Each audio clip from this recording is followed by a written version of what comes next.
बिस्मिल्लाहिर्रहमानिर्रहीम। अस्सलाम वालेकुम नाज़रीन, मैं हूं ज़हीर आलम और आप देख रहे हैं न्यूज़ अपडेट्स। और आज हमारे साथ मौजूद हैं सानिया मुग़ल, जो रावलपिंडी इस्लामाबाद की एक मशहूर मॉडल हैं। आपकी उससे मुलाकात करवाते हैं। अस्सलाम वालेकुम सानिया। वालेकुम अस्सलाम। बहुत शुक्रिया आपका एक बार फिर हमें टाइम देने का। आप ये बताएं कि पहला सवाल कि दोबारा इंटरव्यू देने का तो शुक्रिया। तो पहले ये बताएं कि वो जो पहला इंटरव्यू था हाँ जी। जो आपने हमें दिया था, उसका उसके बारे में आप क्या कहेंगी? क्या इम्पैक्ट पड़ा आपकी उस पर, जो प्रोफेशनल लाइफ है उस पर उसने कुछ असरात डाले या? बहुत असरात हुए, फेसबुक पे दी हैं और काफ़ी लोगों ने लाइक किया, एक प्रोफाइल बन गई है। बहुत अच्छा लगा आपका पहला इंटरव्यू। अच्छा, इसलिए दोबारा? हाँ जी, इसलिए दोबारा में देखने लगे, थोड़ा से आ गए। चला, चलें ठीक हो गया। अच्छा ये बताएं कि हमारी जो इंडस्ट्री है, ये फैशन इंडस्ट्री है, उसके बारे में बड़े अजीबोगरीब किस्म के सवालात होते हैं, बड़ी बड़ी बातें होती हैं। जो उसमें काम करते हैं लोग, उनको अच्छा नहीं समझा जाता। आपको भी कभी ऐसी मुश्किलात का या इस टाइप की किसी सूरत हाल का सामना करना पड़ा? मुझे तो ऐसी मुश्किलात का सामना बिल्कुल नहीं करना पड़ा, क्योंकि जिसके रेफरेंस से मैं शो में चाहती हूँ सनम आपी, उनकी वजह से काफ़ी उनका नाम है इंडस्ट्री में, उसकी वजह से मुझे किसी मुश्किल का सामना नहीं करना पड़ा। आगे भी देखिए क्या होता है। अच्छा ये जो है वो फैशन इंडस्ट्री में आने का ख्याल कैसे आया?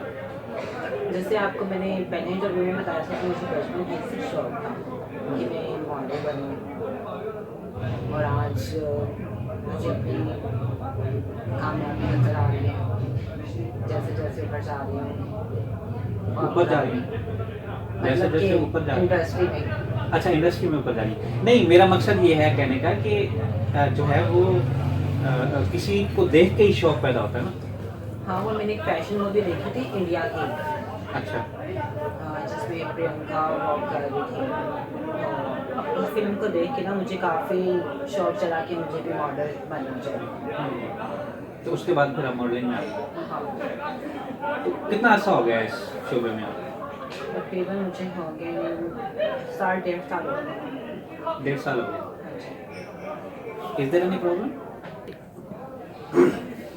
अच्छा, कितना अर्सा हो गया इस इंडस्ट्री में? मुझे तकरीबन 1.5 साल हो गए। 1.5 साल हो गया।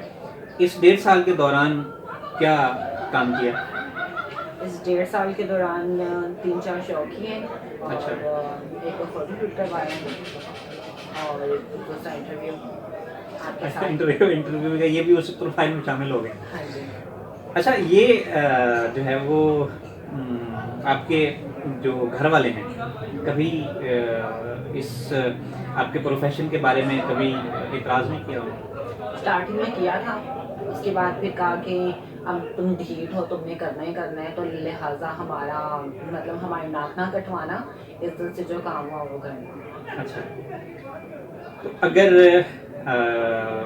मतलब कि आपकी शादी हो जाती है हाँ जी। और आपका जो होने वाला शौहर है वो आपको कहता है कि जी ये इंडस्ट्री नहीं करनी, ये काम को छोड़ दें, मुझे पसंद नहीं है, तो फिर आप क्या करेंगे? छोड़ दूंगी। फिर ये पैशन तो ना हुआ, ये तो फिर वो होगा, जाहिर सी बात है, मतलब है माँ कि से वक्त वक्त को ज़ाय करने वाली बात हुई। नहीं, वो बात नहीं है, मतलब जब तक जितना है उतना निबेट लेना चाहिए। और ज़ाहिर सी बात है, आपको पता है शादी करनी है, और फिर शादी के बाद तो फिर आपको पता है बच्चे और ससुराल वगैरह, फिर तो वैसे फैशन ख़त्म हो जाता है, जिस्म की वो ग्रोथ ग्रेस नहीं रहती, फिर फ़ायदा भी नहीं है। और जहाँ तक कि इस्लामी तरीका देखा जाए, अभी तो हम लोग कर रहे हैं, लेकिन बाद में तो एक तो टाइम है, अरूज तो सदा साथ नहीं रहता, सवाल तो आता है, तो लिहाजा टाइम से छोड़ देना बेहतर होता है। अच्छा ये आजकल ना वो एक बड़ा ट्रेंड चला हुआ है, वो क्या कहते हैं उसको, टिकटॉक के, वो क्या होता है, टिकटॉक ही होती है ना? हाँ जी। वो उस पे भी बड़े आजकल मतलब है कि मॉडल्स आ रही हैं, और हर तीसरा चौथा बंदा उस पर जनाब अपनी वो टिकटॉक को बना के वो लगा देता है। इसका कभी शौक हुआ? नहीं, क्यों? क्योंकि टिकटॉक भी बहुत मेहनत होती है, और वो मेहनत हम कर नहीं सकते। नहीं, इतनी मेहनत तो नहीं होती मेरे ख्याल। बहुत होती है, ड्रेसिंग चेंज करना, फिर उसके हिसाब से बोलना और मतलब फैशन इंडस्ट्री से काफ़ी डिफरेंट है। अच्छा, इन फ्यूचर अगर आपको किसी ड्रामे में या फिल्म में होता है ऑफर होती है तो क्या करेंगे? मैं ड्रामा और फिल्म में बिल्कुल नहीं जाना चाहती, सिर्फ फैशन मॉडल बनना चाहती हूँ, मतलब जो करती हूँ। अच्छा, अगर आपको आउट सिटी कहीं से ऑफर आ जाती है कि आपको रैंप वॉक करनी है और पैसे भी सही मिलेंगे, तो आप चली जाएंगे? नहीं, वो बहुत ही मुश्किल है, उसके परमिशन कभी नहीं मिलेगी। पहले आप मतलब इस्लामाबाद रावलपिंडी में ही काम करेंगे? हाँ जी। अच्छा, ये एक जो है ना वो बड़ा कॉमन सा सवाल है, ख़ास तौर पे हमारी जो लोकल इंडस्ट्री है, फैशन इंडस्ट्री रावलपिंडी इस्लामाबाद की, उसके बारे में ये कहा जाता है कि यहाँ पे ना ये जो वेजेस हैं यानी मुआवजे हैं उनका बड़ा इशू होता है। आप इतने अरसे से काम कर रही हैं, इस तरह के कभी किसी मसले का सामना करना पड़ा?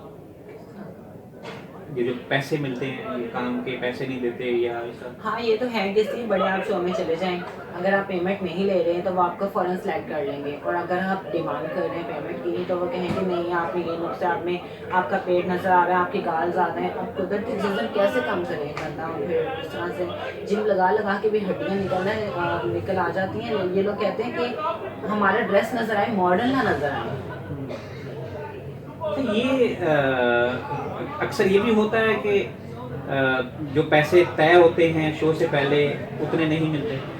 लास्ट टाइम में तो आपको पता ही है, फिर क्या करते हैं। मुझे तो नहीं पता, मैं ना फैशन इंडस्ट्री से मेरा तो कोई ताल्लुक नहीं, मैं तो एक साहबी हूँ, मुझे क्या। लास्ट टाइम में हमसे फ़र्ज़ करो अगर कोई गलती से हमें पैसे देने की कोशिश करता भी है तो लास्ट में कहते हैं बस बजट ही इतना है, ठीक है, अगर हमसे 5,000 का आए तो 2,000 देते हैं, अगर 2,000 का आए तो खाली रेंट देते हैं, और फिर लास्ट में बंदा लड़ नहीं सकता। मतलब अपना काम निकलवाने के बाद मॉडल्स की कोई इज्जत रिस्पेक्ट नहीं करते। देखें, आजकल जो है ना वो हमारी जो ड्रामा इंडस्ट्री है वो बड़ी तरक्की कर रही है, हमारे ड्रामे बड़े मशहूर हो रहे हैं और उन पे बड़े बड़े वो स्कैंडल भी बन रहे हैं। तो आप ड्रामा इंडस्ट्री में जाना पसंद करेंगे? अगर कोई ऑफर होती है अच्छे किसी रोल की, आपको हीरोइन कास्ट कर लिया जाता, फिर? नहीं, मुझे शौक नहीं है ड्रामा का। ड्रामा का शौक नहीं है। जो नए लोग हैं उनके लिए क्या पैगाम देना चाहेंगे? उनसे यही कहना चाहूँगी कि आप अगर ड्रामा में जा रहे हैं, फिल्म में जा रहे हैं, तो किसी अच्छे फोटोग्राफर या फिर अच्छे किसी बंदे से आप उसके रेफरेंस से आप जाएं, अकेले डायरेक्टर से या प्रोड्यूसर से बिल्कुल रब्ता ना करें, क्योंकि वो से दीवाने करते हैं। तो अपनी इज्जत अपने हाथ में होती है, और नए लोगों से मेरा यही पैगाम है कि आप किसी के रेफरेंस से ही फिल्म या ड्रामा में जाएँ, बगैर रेफरेंस के ना जाएं। बगैर रेफरेंस के ना जाएँ। बहुत शुक्रिया सानिया, आप एक बार फिर हमारे प्रोग्राम में तशरीफ लाएं, आपका बहुत बहुत शुक्रिया। नाज़रीन, हमारा वक्त इतना ही था, इजाज़त दीजिए, अल्लाह हाफिज़।